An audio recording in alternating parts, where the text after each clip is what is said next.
Saudi അറേബ്യയിലെ ജയിലിൽ കഴിയുന്ന അബ്ദുൾ റഹീമിന്റെ മോചനത്തിനായുള്ള നടപടികൾ തുടങ്ങി. കേസ് ഫയലുകൾ വിവിധ സർക്കാർ വകുപ്പുകളിലേക്ക് അയച്ചതായി റഹീമിന്റെ അഭിഭാഷകനും ഇന്ത്യൻ എംബസിക്കും വിവരം ലഭിച്ചു.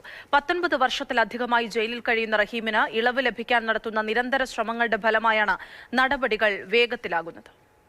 റിയാദിലെ ജയിലിൽ മോചനം കാത്തു കഴിയുന്ന കോഴിക്കോട് സ്വദേശി അബ്ദുൾ റഹീമിന്റെ കേസ് ഫയൽ ഗവർണറേറ്റിൽ നിന്ന് ബന്ധപ്പെട്ട വിവിധ വകുപ്പുകളിലേക്ക് നീങ്ങിയതായി വിവരം. ഫയൽ അയച്ചതായുള്ള വിവരം അഭിഭാഷകർക്കും ഇന്ത്യൻ എംബസിക്കും പവർ ഓഫ് അറ്റോർണി സിദ്ദീഖ് തൂബൂരിനും ലഭിച്ചതായി റിയാദിലെ റഹീം നിയമസഹായ സമിതി അറിയിച്ചു. സൗദി ബാലന്റെ മരണവുമായി ബന്ധപ്പെട്ടാണ് അബ്ദുൾ റഹീം ജയിലിൽ കഴിയുന്നത്. വധശിക്ഷയായിരുന്നു ആദ്യം വിധിച്ചിരുന്നതെങ്കിലും കൊല്ലപ്പെട്ട സൗദി ബാലന്റെ കുടുംബം ദിയാദനം സ്വീകരിച്ച് വധശിക്ഷയിൽ നിന്നും മാപ്പ് നൽകിയിരുന്നു. ഇതിനകം 19 വർഷത്തിലധികം ജയിൽ ശിക്ഷ പൂർത്തിയാക്കിയ അബ്ദുൾ റഹീമിന് അവശേഷിക്കുന്ന ശിക്ഷാ കാലയളവിന്മേൽ ഇളവ് നൽകി മാപ്പ് ലഭിക്കുവാനുള്ള നിരന്തര ശ്രമത്തിലാണ് റഹീമിന്റെ അഭിഭാഷകരും എംബസിയും അബ്ദുൾ റഹീം നിയമസഹായ സമിതിയും.